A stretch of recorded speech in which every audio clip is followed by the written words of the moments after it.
Halo sahabat teknik agriculture dan farm, senang bertemu Anda lagi. Ini adalah proyek konstruksi terbesar di dunia dan juga salah satu proyek baru yang sangat kontroversial.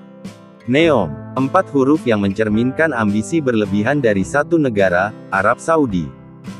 Sebuah wilayah yang luas di barat laut negara tersebut, di mana kota-kota futuristik akan bermunculan, seperti Line, Oksagon, Trojena, Sindalah dan lokasi lain yang akan kita lihat nantinya. Namun, sebelum lanjut, silahkan subscribe dulu guys, agar saya semakin semangat dalam membuat video menarik untuk Anda. Jika Anda sudah subscribe, mari kita lanjut videonya.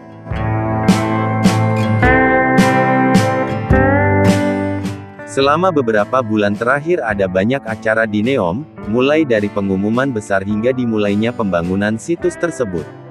Sementara itu, elemen pertama dari wilayah masa depan yang luas ini akan dilaksanakan pada tahun ini.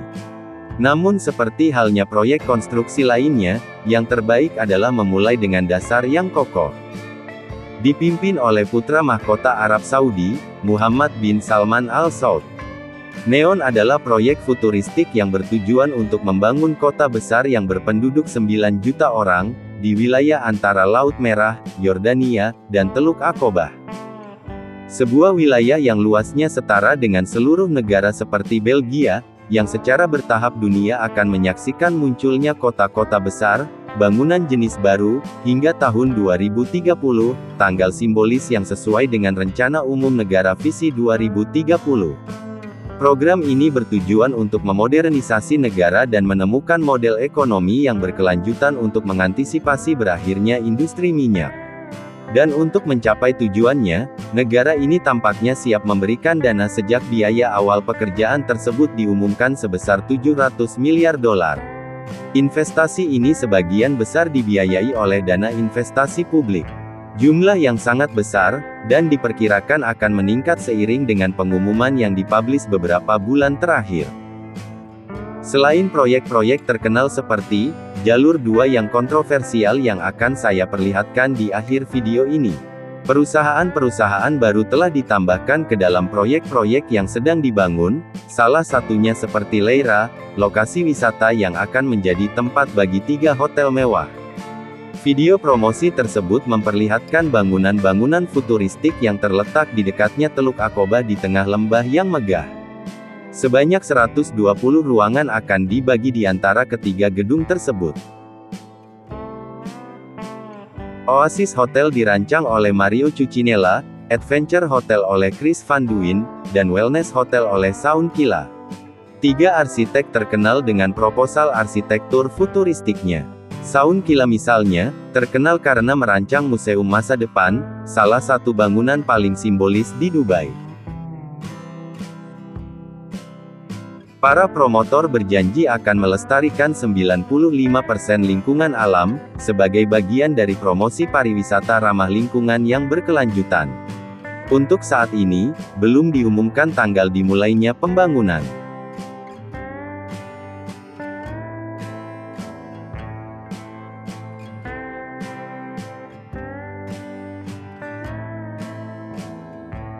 Untuk proyek lainnya, semuanya di tepi Teluk Aqobah telah diresmikan, kebanyakan diantaranya merupakan destinasi wisata baru, yang sepertinya diperuntukkan bagi kalangan kaya. Sebuah upaya yang jelas untuk memperkuat penawaran wisata mewah NEOM, dalam semangat ini kreasi yang lebih futuristik dihadirkan. Epicon, resort masa depan yang terdiri dari 2 menara kaca besar, langsung dari film fiksi ilmiah. Satu akan berukuran tinggi 225 meter dan 275 meter. Leonard Milford, salah satu arsitek ikon, membuat referensi langsung ke dunia fiksi ilmiah dalam video presentasinya. Kedua menara tersebut, beserta tempat tinggal di pantai sebelahnya akan menampung hotel heliport dan toko mewah dengan standar kualitas tinggi. Janji akan kemewahan, relaksasi, dan pelarian ramah lingkungan sepertinya terus berlanjut. Jika Anda menginginkan resort tepi laut terbaik, pergilah ke Sarina dan marinanya hanya dapat diakses dengan perahu. Resort lain yang menghadap ke laut adalah Norlana. Sebuah kompleks wisata baru, yang sekaligus tampak seperti kurang mewah dibandingkan bangunan lainnya, namun tetap menjanjikan kenyamanan yang sama. Terakhir, Aquelum. Ini adalah fantasi baru yang akan dibangun di Teluk Aqobah. Bangun baru ini akan dibangun secara vertikal di dalam gunung sehingga bangunan tersebut hanya akan terlihat oleh pengunjung begitu mereka berada di dalam marina, memberikan akses ke tempat tinggal mewah dan tempat wisata baru. Teater spektakuler yang terletak di dalam gunung. Teater ini dapat diakses dengan perahu setelah melewati taman yang dirancang khusus dan melewati satu-satunya gerbang monumental. Dengan kapasitas 2.600 penonton.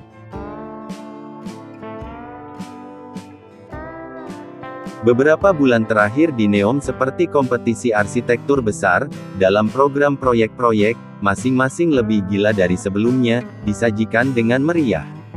Meskipun semuanya merupakan bagian dari NEOM dan karenanya merupakan visi 2030, sulit dipercaya bahwa semuanya akan beroperasi pada tanggal tersebut. Terutama mata negara dan dunia akan tertuju pada wilayah lain di Arab Saudi. Riyadh. Kota ini baru saja resmi ditunjuk sebagai tuan rumah World Expo 2030. Acara global ini menjanjikan akan menarik jutaan pengunjung. Ini juga merupakan kesempatan ideal bagi Arab Saudi untuk menunjukkan visinya terhadap dunia, khususnya dalam hal perencanaan kota dan arsitektur. Salah satu contohnya adalah pengumuman proyek pembangunan Mukab, sebuah persegi 4 raksasa setinggi 400 meter, yang dimaksud untuk menjadi wajah baru ibu kota Saudi, dengan tegas mengarah ke masa depan. Pembangunan dijadwalkan selesai sebelum tahun 2030. Pengaruh NEOM tentunya juga akan menjadi inti dari strategi communication Arab Saudi pada tahun 2030.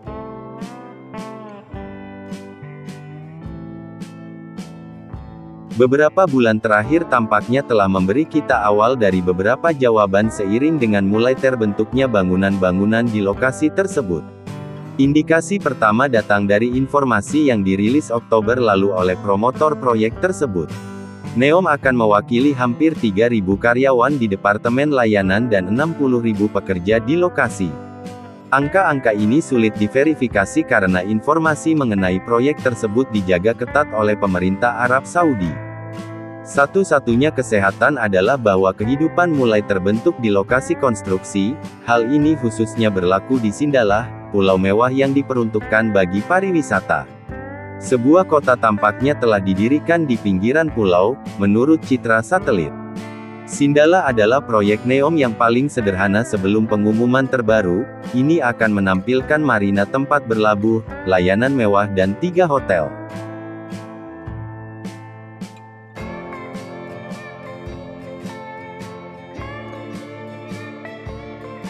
Itulah beberapa mega proyek besar Arab Saudi yang luar biasa. Menurut Anda, proyek mana yang paling menakjubkan dari proyek NEOM Arab Saudi ini? Silakan ketikkan pada kolom komentar.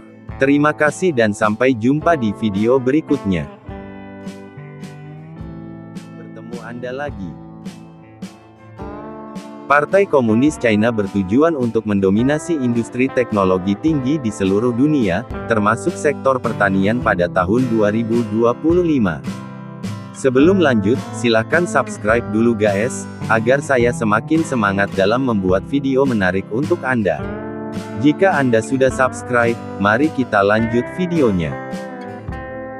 China sangat optimis terhadap modernisasi yang akan dilakukan di sektor pertanian. Jika semua berjalan lancar, maka sudah jelas bahwa China akan memimpin industri ini, khususnya sektor pertanian. Dengan menggunakan teknologi modern seperti kecerdasan buatan, pembelajaran mesin, otomatisasi dan robotika, China memperluas batasannya untuk merevolusi sektor pertanian. Semua inovasi dan integrasi dalam sistem tradisional telah membuat para ilmuwan Amerika terkejut-kejut.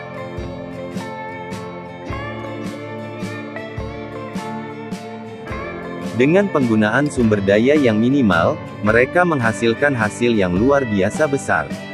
Mereka bertujuan untuk memenuhi kebutuhan pangan seluruh negara mereka dengan makanan yang aman, berkelanjutan dan lezat, yang dibudidayakan di lingkungan yang canggih. Apa saja tren baru di sektor pertanian yang mengejutkan para ilmuwan Amerika? Apakah negara lain juga mengadopsi teknologi serupa agar bisa unggul di sektor pertanian? Kebijakan pertanian merupakan inti dari rencana pembangunan China. Partai Komunis China bertujuan untuk mengembangkan dan memodernisasi sektor pertanian, tetapi yang paling penting mereka berupaya meningkatkan kualitas dan nutrisi tanaman, yang berarti mereka berupaya membudidayakan dan memanen tanaman secara organik. Visi mereka cukup jelas, karena mereka bertujuan untuk membangun ekosistem pertanian modern, di mana tugas-tugas padat karya yang membosankan digantikan oleh mesin yang paham teknologi.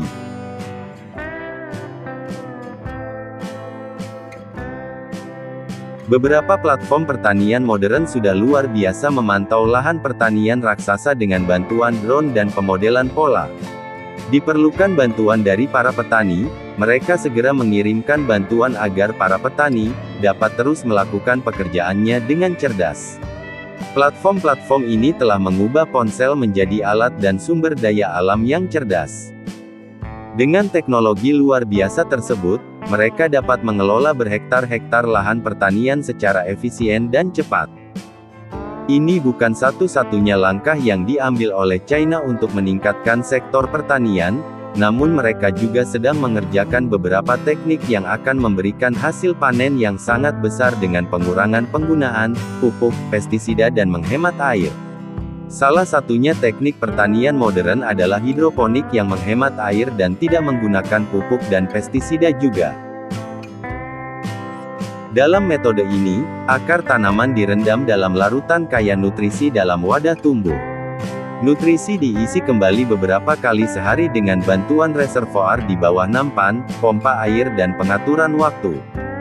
Kentang mendapatkan manfaat besar dari teknik ini, karena hanya dengan sedikit air tanaman dapat menghasilkan hal maksimal, dan menarik adalah China akan segera bersiap menjadi produsen utama kentang secara global. Sebagian besar teknologi hemat air ini digunakan dalam pertanian dalam ruangan. China mempunyai lahan subur yang sangat sedikit dan mempunyai beban untuk memberi makan penduduknya, sehingga mereka memunculkan ide-ide cemerlang untuk pertanian dalam ruangan, khususnya pertanian vertikal yang berhasil dipraktekkan di beberapa wilayah China dan Anda dapat dengan mudah menemukannya di daerah perkotaan. Salah satu manfaat luar biasa dari peralihan ke pertanian vertikal modern ini adalah para ilmuwan menggunakan air 94% lebih sedikit dibandingkan dengan yang digunakan pada pertanian konvensional. Hal ini karena mereka menggunakan teknik yang disebut hidroponik. Pertanian vertikal ini diawasi, dilindungi, dan dikelola dengan baik, sehingga memberikan jaminan kepada para petani bahwa mereka akan mendapatkan hasil panen kualitas terbaik sepanjang tahun dan juga dapat memilih untuk melakukan produksi berulang tanpa bergantung pada faktor lingkungan alam. Jadi tidak akan ada yang menandingi tanaman musiman, semua tanaman dapat dengan mudah ditanam sepanjang tahun. Perkembangan yang luar biasa bukan? Solusi berikutnya ditemukan China untuk memenuhi peningkatan pertanian adalah dengan mengubah lahan kosong seperti gurun pasir menjadi lahan subur. Apa itu mungkin? Ya, China telah mengubah berhektar-hektar wilayah gurun menjadi lahan subur dan hasil dari teknik ini luar biasa luas. Wilayah terlantar di Tiongkok saat ini sebesar 5% dan akan meningkatkan hingga 15% jika moto mereka membangun hutan dan bercocok tanam berhasil. Penghijauan di seluruh daratan China akan membantu mengurangi karbon dioksida di kota. Dengan proses ini selama beberapa tahun, lahan ini sangat cocok untuk menghasilkan tomat, padi, semangka, bunga matahari, bawang putih dan jagung. Ada lagi proyek pertanian yang sedang mereka kerjakan, yaitu pertanian rumah kaca. Salah satu budidaya yang menarik dalam proyek rumah kaca ini adalah menanam stroberi putih. Ini adalah salah satu ide paling unik dalam menanam stroberi dengan cara unik, Dan ide ini tercetus dengan luar biasa dan kini para petani China memperoleh keuntungan besar dengan menjual stroberi in. Jadi teknik modern dan integrasi teknologi yang diadopsi China sangatlah fenomenal. Tidak hanya ilmuwan Amerika tetapi seluruh dunia dikejutkan oleh peningkatan pesat di sektor pertanian, terutama dalam 3 dekade terakhir.